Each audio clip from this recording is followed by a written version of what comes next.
Heads up, links will be shared in the slides. Sorry, I don't know. Wow, I was really tired when I wrote this.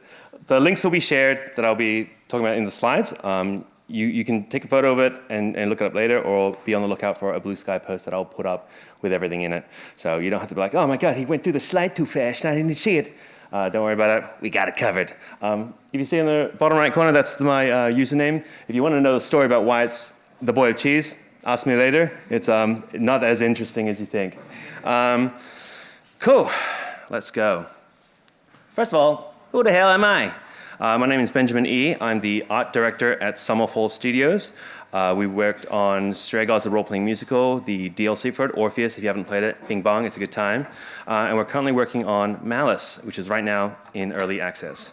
Other than that, I work as a freelance illustrator with clients such as Darrington Press, League of Geeks, Ghostfire Gaming, and Wizards of the Coast. Apart from that, I'm an honorary theater kid. I never went to theater stuff, but I change my accent so frequently. So if I do change my accent midway through, you'll know it's because I'm really nervous, and so sorry about that. But and it's also really hard to stop. Okay, welcome to my talk, Magic to Malys, Drawing for the Art of the Cards. It's going to be a bit of a strange talk, but here's the contents of how it's all going to be set up. We're going to be talking about magic first, getting into magic, the structure of an art brief, color pie theory, tying mechanics to art and world guides. That'll be the magic portion of things, and then we'll talk about Malys, the starting point of it, finding the art style for speed, consistency, flavor, and clarity. They'll do a little conclusion, and then we can have some questions. Sound good? Yeah. Hell yeah. Thank you so much. Bing bong. Let's get into it. Sorry, I say bing bong a lot. You'll probably come out of this thing saying it as well. How did I get into magic? I'm so glad you asked. Check this out. So there it goes. So July 2013, it was the first, I believe, PAX in Australia. I went being like, I love nerds and I love the nerd culture, so I'm going to go and have a good time. And someone out there was just like, hey, do you want some free stuff? And I said, I love free stuff, yes! And they gave me these little goggles. I'm like, great, goggles. And it's like, it's from Magic the Gathering. I don't know what that is. Anyways, thanks to the goggles, I talked to some friends later, and they're like, yeah, that one belongs to a character named Chandra Nallar. I was like, Chandra Nallar, that's crazy. Let's look it up. And then I proceeded to be obsessed with Chandra for the next couple of years. So I started with that 2014 set, and I've just been like painting Chandra nonstop since, which is really crazy. 2013, 2015, and eventually I got to paint her for real, which is really crazy. Kind of a full circle moment. This was from Ether Drift, the expansion that had come out, I believe, this year. It's really hard to keep it in the head of all the releases because I know so much mysteries. But yeah, so I started off with to 2014 set, but the first sort of top-down set that I was experiencing was Theros. If anyone here doesn't know what top-down means, it means essentially they come up with the world of it first and then justify it by designing mechanics based off of it after, and the reverse of that, bottom up, would be come up with the designs and stuff and then come up with the world to fill that in. So Theros was the one where they were just like, let's do ancient Greece and make some mechanics based on that, and they did this thing, and I was just so in love with all the world building and how they sort of just like took our cultural understanding of what ancient Greece was like and then just like refreshed it into their own magical spin and like added these cool like designs and gods and stuff like that. It was super sick, so I was like, yeah, this magic thing's pretty cool, not bad. Sorry, there's another voice. I'm really like a conduit for spirits. Which is very fitting for the talk. So yes, Theros was the first world that I fell in love with, and from there I was just like, maybe I'll make it as an illustrator.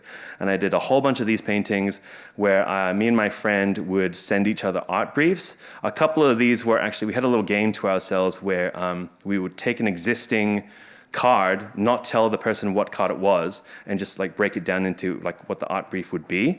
And so we just like blindly was making a card that already existed. And so we made these sort of things as a means to like practice getting into the illustration side of things. So I did a whole bunch of them, and I was like really obsessed with trying to get in, becoming a freelance illustrator. And the other pathway that I could take was game development.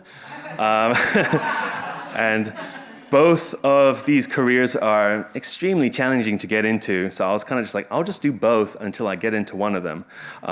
So I did that for a while.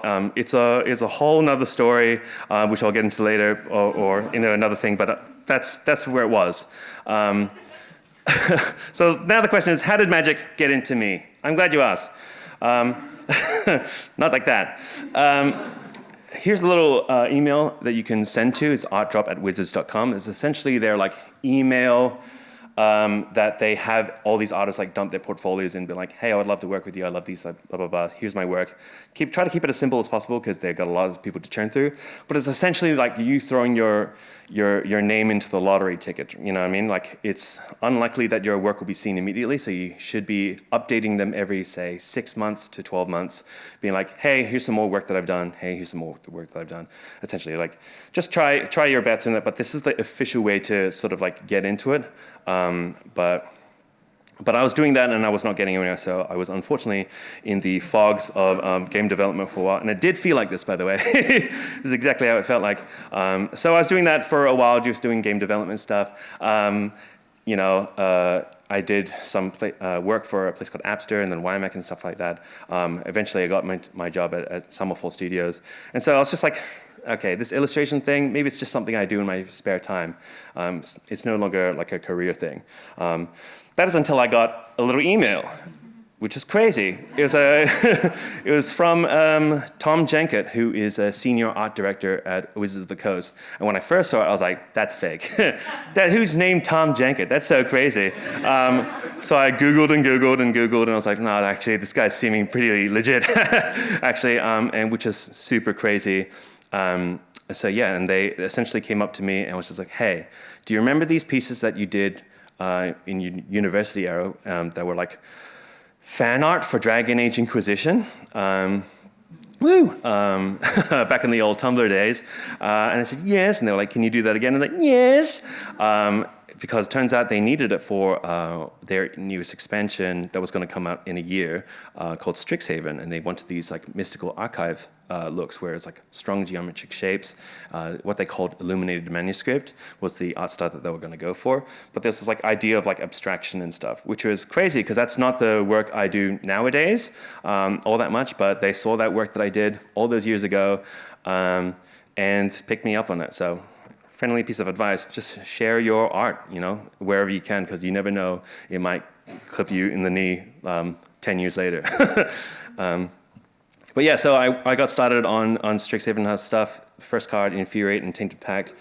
Two very wonderful, crazy cards. Changed my life forever. And I was like, that's it. They're just going to want me for these cards because of the specific style, and they're not going to want me for anything else. And then I proceeded to do a whole lot more of them. So this is an extended list of what is currently out, with the latest one being The Edge of Eternities in the bottom 3. It's crazy. I'm still up here. That's nuts. But yeah, so this is the sort of work that I do for Magic. Now, I know the burning question in your head is, well, Benjamin, how is an assignment structured? Which I know you're thinking about. You're telepathically sending it to me. I'm receiving it right now. Thank you so much for that. So let's get into it, okay? I can't share you any of my art briefs without me shitting my pants, getting into legal trouble. So I'll share one that's already been shared online. This is from Winona Nelson from the Muddy Colors blog. Blog website. If you are an artist in any way, I recommend that you check out this website. It's a great, excellent, free resource full of like professional illustrators sharing knowledge just for the hell of it, just for the sense of helping one another. And it's got some really good stuff in there, and I recommend you check it out. But yeah, this is one of them where it's this is how an art brief is structured. So I'm just going to go through it. First of all, it starts off with a working art title. They don't give you the finalized one. You just never know. But it's just like what we got right now. So the working title of it, the size that you'll be needing to submit your final file as. So that's the size that it needs to be printed and stuff like that. And we'll get into the up description bit. So first of all, there's the setting. In this one, it's no setting in specifically. It's probably because it's part of one of those core sets back in the day rather than a world that exists now. In a world that exists now, they'll probably be like this one that we're showing you right now. And you're like, thanks. But for now, I really want to talk about the color. They do tell you what color it is, which is really important. And I asked, why? Why is it important? Check it out. So this is called the Magic the Gathering color pie. Hands up, anyone who has played Magic the Gathering before? Oh, all right, a whole lot. Great.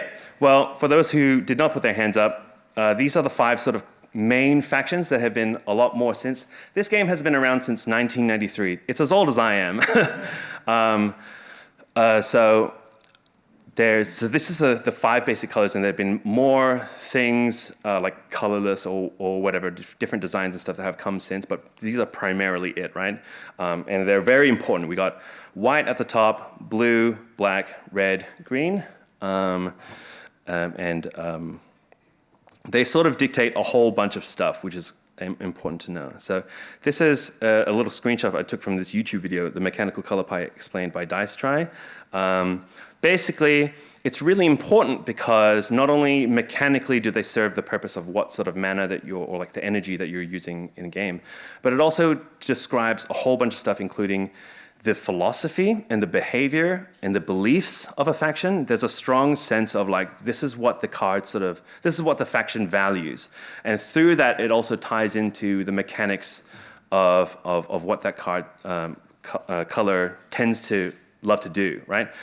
Some things like, yeah, white is all about cooperation, order, and the rule of law, just like keeping things orderly and in line.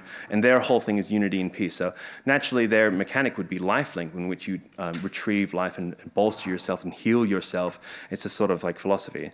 In blue, it's all about like logic, utility, curiosity, and that sort of like gameplay is about being smarter than your opponents and thinking like multiple steps ahead, very chess-like, and very annoying to play against.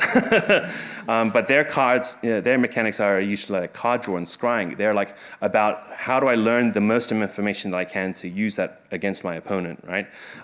Black is goth. Hell yeah. Hell yeah. Shout out to the goths, by the way. Woo! I don't know.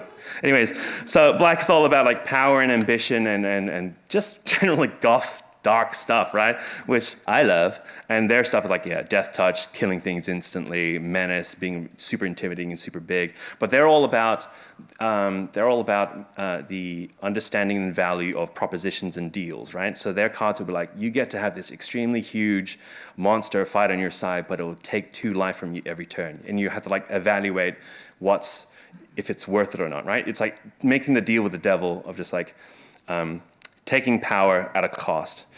So that's also a very like mind gamey sort of thing. We got red, which is one of my favorites, if not my favorite in total, because you don't really think that much. Their whole thing is the best defense is a strong offense. It's just about going hard and fast, right? So they're all about passion, inspiration, exploration, and freedom. And so their thing is that they're just going to go real fast. So in a game of Magic, you'll usually have summoning sickness when you summon a card. They just can't do anything for the first turn. You have to wait till the next turn. But red is just like, let's fucking go, lads. Let's hit him straight in the head. So that's what red's all about. It's just really fast. And then green, finally, is all about strength, growth, tradition, community, instinct, and harmony and stuff like that. And they're all about fostering your side of things, growing your garden until they're big and strong and so mighty and powerful, like dinosaurs smashing things around. You know, their mechanics are all about like trampling above everyone else and you know, stampeding through. So these are sort of like the 5 basic colors and their sort of philosophies, as well as how that ties into the mechanics. Now, check this out. I just described 5. You can mix and match them to get this really fucked up little thing. Here's the color pie map, a less confusing edition. There's a little link over there if you wanted to see where I got it from, but it's just a little website gallery thing. But essentially, you can mix and match things. You know, white and blue was all about intelligence and peace, and then when you mix them together, you get white, blue, and many Magic nerds will shorthand them with like factions that have come before that use that. So this one's called Azorius, and white and blue what would they find in common? It would be about a sense of like sharing knowledge with one another, and so it's all just about this sort of like orderly, knowledge-based philosophy, thinking about things ahead of time, etc., and like building an army through that. You know, black, red's just about getting fucking death, kill, murder, yeah, you know? And so like you'll get 2 combinations, you can get 3 combinations, 4 and 5, and it just goes crazy. But essentially what I'm trying to say is these 5 colors can mix and match into different sort of ideologies and mechanics and stuff like that. So it's very important that they all have their strong, unique identities so that when you mix them, you can tell which components they are made of. And all this is very important, taking it back to the structure of an art brief, is because telling you what color it is also going to tells you what vague color scheme you're going to be operating in. They don't outright be like, you must do this, but it's ideal that you play into the sort of card mechanics that they're going to be. Say you're playing a fresh game of Magic, you get a fresh hand, and you don't even actually need to look at the cards all that much to be able to tell vaguely what it's going to do, right? If the frame and the art is red, you vaguely know it's going to be about going hard, going fast. Green's going to be about like either ramping up to build yourself up nice and strong later, or a big payoff card like this dinosaur, which is fucking huge and it costs a lot of money, but you've been fostering that. Or white or blue or black, you know what I mean? And so, yeah, so red would be red, green, green, blah, blah, blah.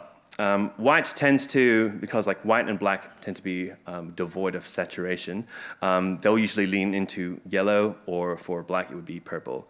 So that's just a little thing. But they're very useful for these matters because when you have a card, you can automatically know vaguely what they're going to do. So the first lesson I think you should take away from that is like color palette allows for quick readability. In a fresh hand of cards, you can vaguely understand what type of card it is. So say, for example, you're making a game like Slay the Spire or whatever, and you choose like anything that's red is offensive, anything that's green is defensive. You know what I mean? So like when you get a fresh kind of hand of cards, you'll look into later like the amount of damage it does or the amount of defense that it gives you. But you already know I've got 2 offense and 3 defense. You know what I mean? It's about leaning into a thing and synchronizing with it so you allow for quick readability. Colors. That was a lot of talking, hold on. Hell yeah. Okay, next up. So that was the color. We're getting to the location, basically where they want the scene to be had. This is pretty straightforward. And then the action, which is basically the brief itself. Show a masterful mage carrying the power of nature around him or herself like a cloak. The mage could be old or young, but should look confident and serene. Now this next part, the focus, is also very important. Why, you asked? I'm very glad you asked. Check it out. So the focus tells you about what the card does as well. If you have a look at all these cards, you'll notice there's something that's in common with them, which is that it's just a lot of foot shots. Not that kind, but it is about running, fast, speedy, sprinting, etc. The focus, I can guarantee you the focus of those cards were, talk about, focus on the speed of which that person's going, focus on their feet going as fast as possible. And the reason why is because if you look at all of them, they all relate to the mechanic haste. What I'm trying to get at is your card art, not only the color palette will help tell the story of what it's supposed to do, but also like the focus of the art itself should lean into what the mechanic's going to be all about. It'll help accentuate and lean forward towards what the card's meaning is, and gives that sense of just like belongingness and unity and conformity within itself, right? It has a strong identity. It's not muddied around. It's like really focused, which is great. Here's another example. A whole bunch of wings. Guess what that's about, right? So all these have flying or are related to flying. It's usually like, the focus would be make sure they got a big, broad set of wings.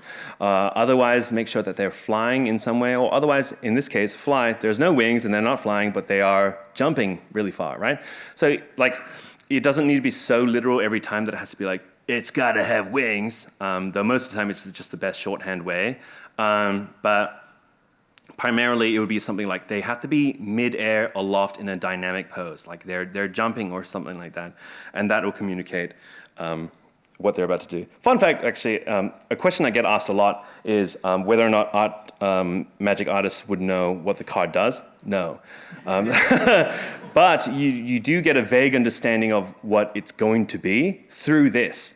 Right? Because like the focus they'll tell you what you need to focus on so that they'll know that when they design the card, whether it's after or simultaneously, I think it's simultaneously, they'll know, well, basically I need to keep flying in there because it's like written into the art brief itself. Or they've designed with a fresh draft and they're like, we're definitely going to keep the fact that they're flying in there.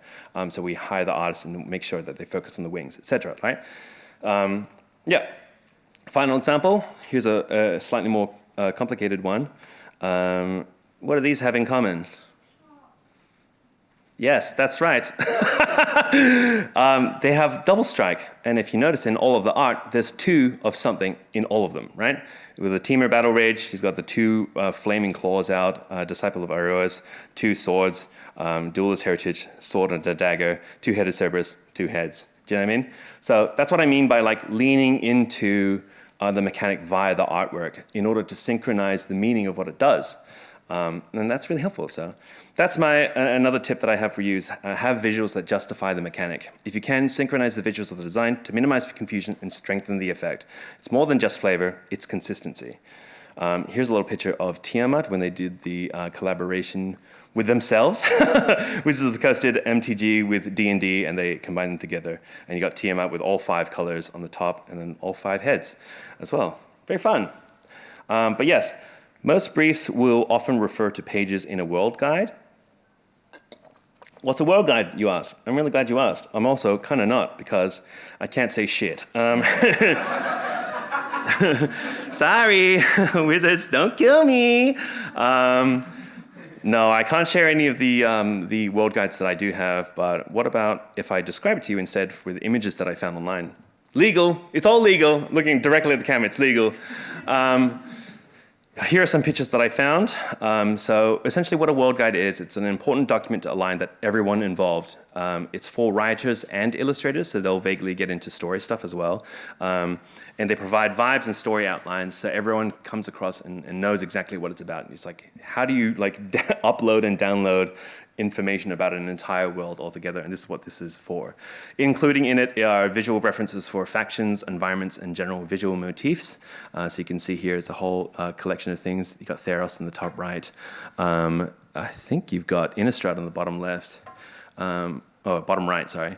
Anyways, the point is that, this is essentially like your guide for everything about the world, everything about the factions and stuff like that, everything you need to know visually and from a story point of view, what they're about. So like when you're designing a character for Innistrad thingamajig, you're like, they're from this faction who believe in this, and this is what they value, so I should include that in the design or include that in the composition, etc., etc. I actually took these pictures from YouTube that they have put online publicly, so I'm not legally viable. So this is the best worlds in gaming, where some D&D art directors and Magic the Gathering art directors got on a panel and talked about the whole process. I recommend you check it out. But yeah, basically, it's a good time. A world guide gets everyone together, and you understand it. Hell yeah, that's my whole magic portion of it. So now it's time for Malys. Woo! Yay! Before Malys, it was called Project Series. First, fun fact, this is the first image that David Gator, our creative director, provided for me. It's just this like dark city brooding atmosphere, very green focus. I think it's, from the movie Dark City. But yeah, so here's what we knew going into Series. It's a roguelike deck builder. We knew that from the start. You played as an exorcist. Hell yeah. You battled demons. Hell yeah. Cards were not literal, but metaphorical to the exorcist's actions. Early iterations, when I was doing designs, he was just like, it looks like you're playing cards against the devil. And I go, can't we? He goes, no. So they're not literal, but metaphorical to the exorcist's actions. When you play a card, it symbolizes them saying, power of Christ compels you, rather than him playing cards. There would be more narrative than the average deck builder. Summerfall is known for its narrative. We got David Gator, made Dragon Age. It'd be kind of a waste if we didn't get him to do some narrative stuff. And finally, Dave really liked the idea of a noir western. What is that, you ask? I'm glad you asked. I'm not going to get into it right now. I'll talk about it later. Trust me, it'll come back. But essentially, here were the series vibes. That's what I took from David, and I sort of culminated together. I went to my little computer, did some research, and came back, and this is sort of the vibe that we're going to have. It's a large leap from the more light-hearted vibe of Stray Gods, if anyone here has played it, with significantly less singing, turns out, crazy, but more like of a dark, brooding atmosphere. I had this idea of keeping to the Dark City Constantine color scheme throughout most of the game, then having bursts of color through the spotted bits relating to demon presence. Ooh, very cool. So this is kind of the vibe of series, or Malys. And from there, I sort of like got what we call pillars or razors or vibes, essentially. This is basically me coming up with some words to really concisely put the vibes of what Malys/series was going to be. Harsh shadows and strong silhouettes. Oh, sorry, I'll put on a voice. Harsh shadows and strong silhouettes. Cigarettes and untrustworthy allies. The lone rider in the deserted dark city. Hell yeah. Honorary theater kid, let's go. So these are the vibes I wrote for the artists to get their headspace into the world we were going to. Much like magic, it sets the tone and grounds the artist into what their playground's going to look like. And yeah, it's how I sort of concisely put them all together.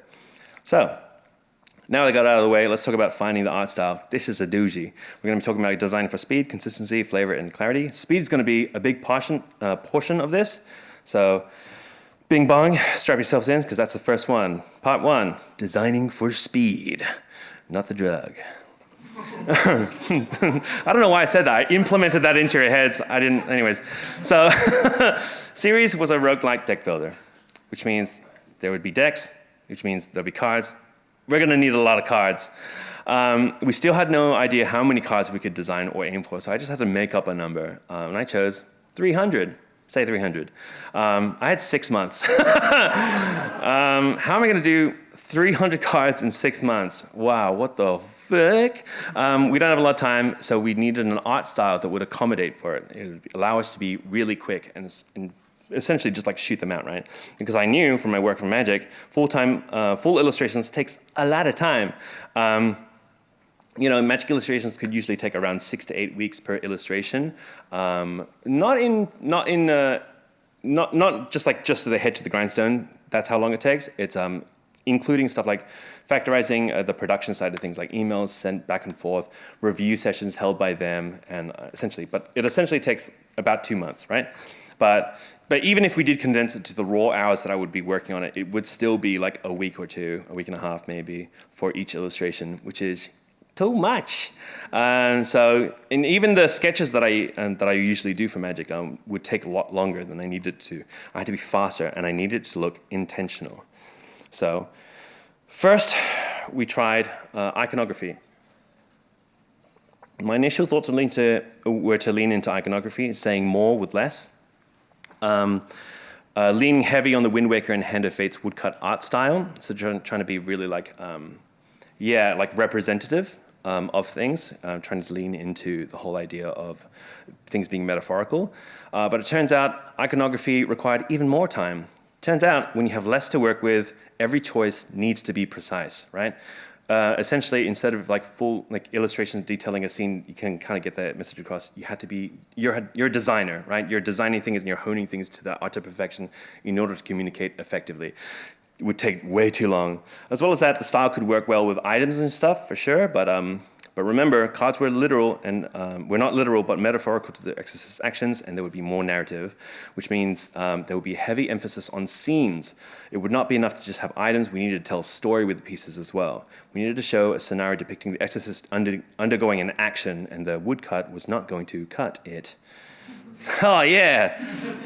Thank you so much. I was like, I'm going to write this in. Hopefully, it pops off. All right, we're getting to that, but let's pause for a minute. Let's talk about something else while we're trying to figure out. Let's talk about something else that I'm trying to figure out at the same time. Noir Western. What's the Noir Western? Let's talk about it. Gritty streets and lone riders. So Malys was a really strange little game.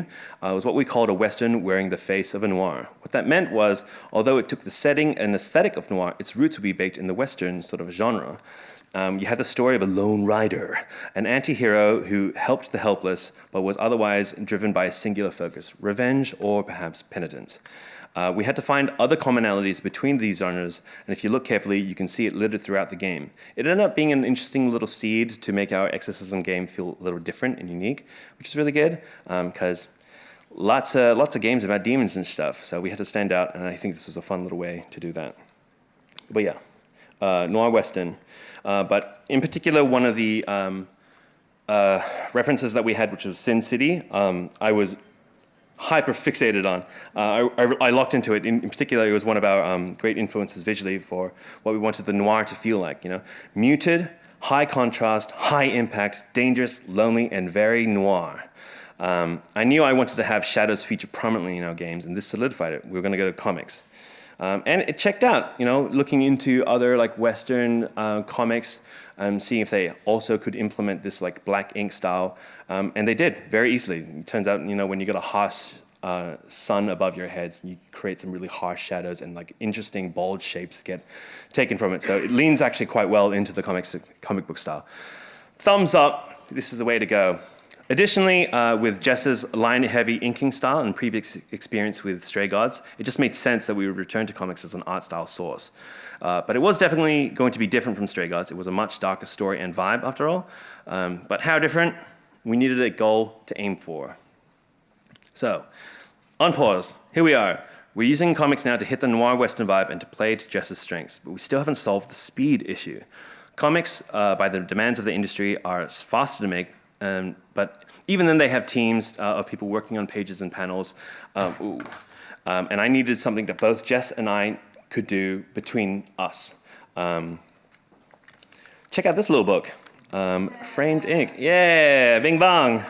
That's when I thought of this artist, and I'm going to butcher this pronunciation, Marcos Matumestri, whose informative book I've adored every time I picked it up. If you haven't seen this book before, you should definitely get it. It's a brilliant book about composition and sort of like finding the excellent panels through the use of comics. And it's also just a good way of like talking about abstract shapes made from shadows and light and the whole like key tones and everything like that. Very good, very good.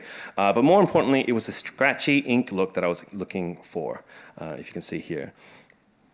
The intensity, the dark inks, the energetic strokes, it was perfect. But here's the problem. Old mate Marcos is a master. Jess and I love our work. We're not that. We can't do this. So how do we make it simpler? That's when I remembered this little game, Dishonored. It's a game that I adore, and I love the art style for. One of my favorite art books is Dishonored and Dishonored 2. But I remember they had these really interesting tutorial images that were really straight to the point and used these abstract comic book-esque tutorial pictures to detail like what's going on. It also matched the game, the bleak, oppressive, dark, and dangerous world we wanted to convey. So, Bing and a bong, Dishonored, that's the way to go. The extra benefit would be that strong emphasis on abstract shapes and compositionally would ensure that cards would read well on a smaller scale, which is vital to Magic the Gathering as well, where card illustrations would only be at the size smaller than your palm. Essentially, like, some people, myself included, read the cards really close to their face, but that's because I'm like actually trying to look for the details. But a good illustration, just in general, but most importantly for Magic the Gathering, has to be seen from this distance. A small little square seen from this distance, it needs to be able to read perfectly, right? So, and that's basically the size it was going to be on the screen as well. And so this definitely helped solidify that this is what we're going to go for. Things that come across really well in thumbnails and use these like black abstract shapes to really hone in on the design. So we would combine them together and have these readable shapes conveyed with the expressive inky noir lines. Excellent. With all that, here's one of the earliest designs that I put together to set the vibe of the game and what we're going to do. The dark, heavy shadow shapes carving through the panel, along with the brooding atmosphere of the game. It was oozing noir. Wow. That's not a noir sound. That's just a me. The designs and compositions would hearken to the Western roots we were going for. A vial of holy water strapped to his leg like a revolver, ready to be shot out at this rapidly approaching enemy. The art was sketchy, but intentional. It wasn't rushed. It had energy, right? And so this is sort of like the designs that we did. And then I kept going with them. I drew as many test images as I could to see how fast we could go, displaying the crucial information needed for a card. These 4 images I did in the one day. And I was like, that's it. That's as fast as we're going to go. And I think we're going to make it if we do it this way. Oh yeah, so that's how we got that sort of style. Part 2, designing for consistency. Here's another problem. Learning from Stray Gods, I had learned it was very challenging to imitate a 2D art style amongst different artists, especially since we knew we had to design our art style to be flexible should we ever have contractors help us again. We did. We had a bunch of contractors. Even if we had the same artistic goal, we would tear our hair out trying to match styles with each piece. So, adapting from that, we attempted to use limited tooling instead to get us on the same thread. Here are the tools that we used. We encouraged our artists to use these two brushes. One was your classic airbrush for when you needed soft gradients or transitions, but the other was an unwieldy beast. It was a wild horse of brushes. You needed to learn how it worked and change your approach to fit it. Basically, what it was a flat line set to initial direction as an angle, and what it meant was whatever angle that you started off with, if you put your pen down, nothing would come up, but as soon as you drew a line, that's what it sets the angle as, and that's what it stays as for as long as your pen's going to be on the tablet, right? Which is really crazy, especially with people who are more used to just like doing a line and then taking an eraser and carving out of it and changing it into the shape that it needed to be. This one was just like, you get what you got, and it's really fucking hitting your head with a keyboard trying to get it to do anything else. And that's what I mean by like, it had its own way of being and you had to master that. As a result of the unwieldy little brush, you get happy accidents like these to get these like wild stroke thicknesses. You can see on the hand itself, I'm just drawing really fast, but you can see on the hand itself, like you can see how like at the thumb area, it's like really thin and it goes really broad on the thumb tip, and then it goes back down again. Stuff like this, like it's outputting these crazy, wild sort of things that I didn't design, but I'm happy accidents, right? Which is really fun and a nightmare to try to control. And this is basically what we'd use it for. We'd use it for like the outlines and shadows and stuff like that. And then we'd use the airbrush and lasso tool to really like soften things where it needed to be. Because if it was just the harsh lines, it would be too much and it would be really intense. But yeah, when combined, it looks something like this. It's messy, but it's got a classical inked look to it. And although we couldn't control the range of style that 2D contractors may have, we could maintain a scratchy, energetic feel to them through this limitation, this like thorough line, right? But there was a problem that we didn't account for: different art software. We were primarily using Photoshop with ourselves. You can tell from the previous slide where the brush was sort of made or found.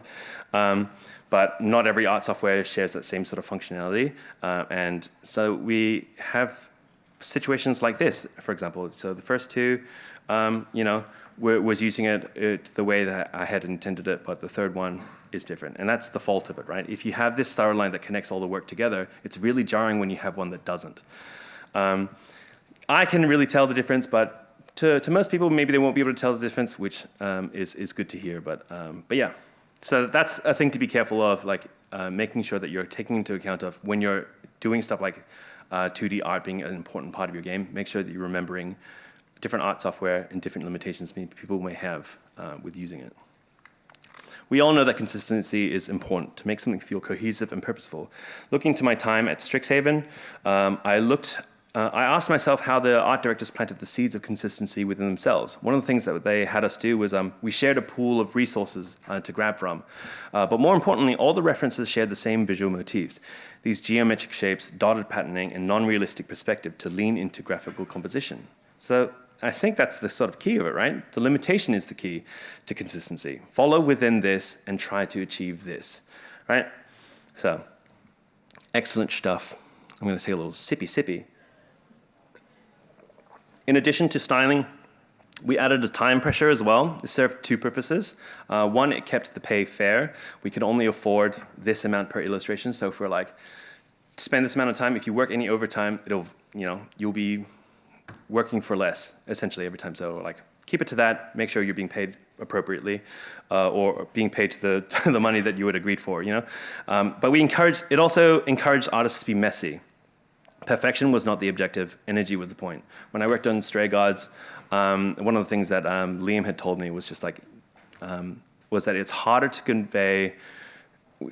tell people to work messily and energetically than it is to tell them to work perfectly, right? Because everyone can keep on working on a thing until it hones in, but having just like the experience to confidently do the lines and make it messy and appropriately is a challenging thing. So instead, we leaned into limited tooling in order to make it be like, you actually can't.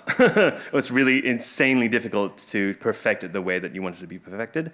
Keep it to the energetic style. Keep it there, right? And so those were helpful as well. Part 3, designing for a flavor. What is flavor? I also asked myself the same thing all those years ago. Basically, it's the fluff of cards instead of the crunch, right? It's the experience of cards outside their pure mechanical value and means. It's kind of their story, right? It's leaning into the juice of it, someone would say. Really hard to describe without just saying random stuff at you. But basically, like where crunch would be like numbers and statistics and design of what it does mechanically, the fluff would be like what it feels like to summon a giant dinosaur. Excellent. So one of my favorite things in Magic is when they play with a card frame to flavor both the world and the action of playing it. It helps stay within the world and thereby enriching it. In particular, I was obsessed with this fairy tale book treatment Eldraine had that was as if you were reading a book when you held it. So in the top left, we got this like 1920s Golden Age era. In the middle, we have the cowboy setting where they had these like newspaper card frame designs. So super cool. And on the right, Eldraine was all about stories and fairy tales. And so they had this like, you open up a fairy tale book and all this magic appears. Oh, and the idea was like, I just thought it was so cool to be able to like, when you play a card, it was as if you were reading off of the storybook itself and telling the story, right? And it was coming to life. So I wanted to capture that, right? We had designed the early designs for these for the Malys card frames, where it had these like Bible-like frame conveying the idea that you were reading passages from a Bible rather than playing cards with the demon, which David was really stressed about. Eventually, it turned more into this. So these in the top left would be the designs that we had early on, and then the bottom right would be designs that we ended up with. We ended up going with a more subdued look, so that we have more. It would be clearer to read the text, which was an accessibility issue. And so we had a more subdued version of it, and so that the text would pop out a lot more. But yeah, I still love the idea of reading from the Bible. I'm just like, no, let me say that him, I don't know why I did that. We also experimented with types of cards that we called the DTS system, Dawn, Twilight, and Shadow. It was unfortunately cut, but it was an interesting problem to solve. So let's see how Magic did it. Looking into how Magic solved the multicolored problem, they went with these sort of like gold color scheme to be like, this is not one of the basic 5, right? This is a combination. That's how they did it. Magic initial use of multicolor had this gold frame by the indicator, but not much beyond that. Eventually, when they iterated upon the frames on the front, it would have more of these like thin sort of lines that shared these two colors together, so you can identify them, even without the art and even without the cost in the top right. But yeah, so they kept that. It's still a little bit hard to see, but they improved upon this a little by having legendary creatures have this like legendary frame that you see at the top. It's like this more of like a decorative piece that allows more room for that color to really seep through. In addition, for expansions where there were factions or guilds, you can also see there's a symbol at the bottom that also helps convey what colors it could be. Ultimately, the colors of the card art and ideally the creature/faction design remain the strongest means of conveying the color type of the spell, especially when it comes to card arts with more than 2 colors. You can look at Elenda here with the white-black with the yellow and black sort of design, Mogus with the red-black really shining through, Sprite Dragon, red and pink and blue. You get the idea. Basically, leaning into the card art still is the best way to convey at a glance what the thing's going to be about. Initially, with our first application of this Magic lesson, we tried to both half color design, but we also leaned into the value weighting of these cards, how dark or light a color is in the top over there. In later revisions, we found that our equivalent of a gold frame would be best, so we went with this purple starry treatment so that it would be instantly readable from a full hand of cards. Eventually, the whole mechanic was strapped, but we kept the purple for the curse cards. Designing for clarity! Right, let's get into this. Now that we've established a general ink-heavy grayscale style, let's talk about the subgrouping and micro-stylings within the cards themselves. Unfortunately, we had a dilemma. The design of the gameplay was taking a lot longer than we expected, and we had to get a move on with art production. Without any solid foundations for gameplay, we were operating in the dark for a really long time. So, how do we proceed forward? Well, the usual strategy of designing to mechanics was not going to work, since we didn't know when we would get any helpful keywords to base our rules off of. All we knew that we had the basic Slay the Spire system. Block, attack, resource cost, The plan would be that we would get a head start in production and design would eventually catch up and overtake us. We just had to get started. We started off by leaning into these exorcism tropes. Holy water, Christ compels you, tied to rope, that whole shtick, hoping that we would eventually be overtaken by design and have more to lean on. Tropes that where if the player didn't see these in our game, they'd be like, what the freaking hell are you doing, you know? So, so that's how we started. We're just like, those cards would definitely be in the game because it would be crazy if we didn't have them, right? And then we started moving on to positive/negative damage and ally. These are the very basics. Like, we vaguely know our card system is going to have this, right? So yeah. First off, with the positive and negative cards, we did have a vague start. We knew that each scene would depict Noah doing something. Remember when I talked about how it had to show a scene of Noah doing a thing because it was metaphorical, not literal? So positive and negative cards were just going to be that, right? It was memories in which Noah felt empowered and memories in which he felt disempowered. What this tells you is how you should feel about playing the card, or how it should be felt being dealt to you. Oh, 5 minutes left, oh, fuck. Is it a healing card, or is it a bad card, blah, blah, blah. Again, we didn't have many ideas on mechanics we could use them, so we had to focus on the emotions of them. Damage, pretty straightforward. Essentially, it's just like, what damaging looked like would be putting your hand on the host and just like, Christ compels you. So essentially, all these would have like pictures of the host being hurt in some way, or not hurt as in hurt themselves, but more like recoiling. The demon inside them is fighting back, right? And thankfully, we also had the idea of allies, summons that we could use. Earlier decisions. This was a thankfully early decision that we had. And full credit to Jessica Lee, who's sitting right there, for this one, who suggested this sort of halo effect to go across all the allies, which would be sort of the visual style motif we would go for all allies going forward. This unfortunately carried on long enough for us to miss the window to set up any additional style rules. We were running off of Dave's writing for a while, and my best guess art briefs, hoping for design to take over, but never really did until the very end. Design would do a game, so this is how we ended up setting it up. Design would do a basic gameplay purpose. Dave would write the name and the narrative brief, and I would convert it into an art brief, talking about the stuff like the focus and the emotion and stuff like that. Then Jess would assign it to a contractor, and they would email back and forth until we got through the whole list. Malys came out on early access, and we've had a bit more of an even playing field now, responding immediately to feedback that's gracefully given by players and community. Oh my God, not much time. So in conclusion, what have we learned? Well, this was a challenging talk to write, not because it was particularly vulnerable, NDAs aside, but mostly because there were many lessons from Magic that we simply were not able to apply. Having a small amount of time and a small team and finite funding were large challenges that we just couldn't ignore. Magic had decades to make mistakes and learn from them and hone their process to a fine edge, an edge that works exactly for the kind of game and success that it has. But chances are, you're actually not in that position either. Well, what can we do? Ultimately, you can only work towards a shifting situation of your company and studio. So instead of focusing on what processes you can take from Magic or Malys, consider instead focusing on values. Things to strive for, questions to ask. Realistically, looking at how much time you have, where's your balance between finish and speed? How do you design an art style and pipeline to support that? 2, consistency. Are there limitations you can establish to maintain a consistency within and outside of your team? 3, flavor. What opportunities can you find to contribute to the narrative? And 4, clarity. How do you maximize readability, both within the illustration and relating to the mechanics of your game? And finally, 5th, joy. Making games, especially in this time, this political and economical climate is really, really tough. You can start with a losing hand and never be given your chance to recover. You can begin with a great plan and still fall by the wayside through forces out of your control. You can try your best and be victim to the world that you're surrounded in. So my final advice for you is to find the joy where you can. Malys was, to the team, an effort to have a fun, self-funded project that came from the heart of the studio, rather than studying the waves of trends we could attempt to forecast.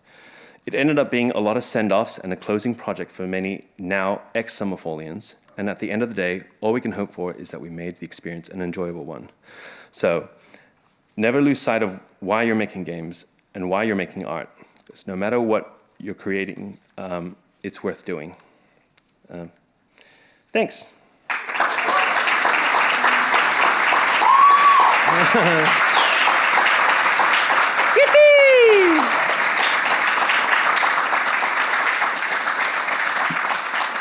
I'm assuming there's no time for questions whatsoever. Anyone have a 1-minute question you want from me? Yeah. A link to your slides, did you say? Oh, the link to the slides. Oh, fuck. I will have it on the Blue Sky post later today. Sorry, I've just been a lot, but sorry about that. Yes. Oh. Amazing talk. Just when you were talking about the brief for the Wizards magic stuff, I noticed that there was just a resolution value for what they wanted you to do. I didn't see anything like cropping and framing and stuff. Is that just done by them? You don't get a say in that, how they put your card and crop it in the art? Oh, yeah. Basically, so what they'll send us is they'll send us a very draft sort of image of what the card frame might look like if it's going to be any different from anything else. Otherwise, they'll generally send you like an image of a card with bleed and stuff attached to it, like connected to it. There's vague lines to say, use only this. This is for bleed, and sometimes they'll be like, this is your primary thing. Sometimes if you've played Magic, there are extended card arts, so they'll include those as well. It'll be like a large image, and inside of this red square that says, this is the main focus, that's at the minimum, that's things will be seen, and then extended borders will have this amount, and then this is the extra bleed that you'll paint in, just so that they have a little bit of leeway in case something is getting cropped out from their end of things, and it's like a nightmare to deal with post-designing and post-making the thing. So yes, they usually do give us a little frame template to work off of, and that number for the resolution includes that. Oh, cool. So, yeah. Thank you. No worries. Any other questions for me? Go on then. Did you include the tarot card fan art in any of your submissions that you sent to Magic? No. Oh, the tarot. No, they found just it. found that raw from my Tumblr. Then that's why it was so like, this is fake. This is freaking fake. Yeah. So no, they just came out of nowhere. It surprised me. Yeah. Any other questions? I think that's all that we've got time for. Why Chandra? Why Chandra? Yeah, Because she's awesome. She's, huh? And she's got, because I got the goggles, and she's just like, I love impulsive people. Because I relate to it a lot. And so I was just like, Chandra, she's the one. She's the woman. So yeah, there you go. Thank you, everyone. Magic the Malys, join for the art of the cards. Good night. Have a good day.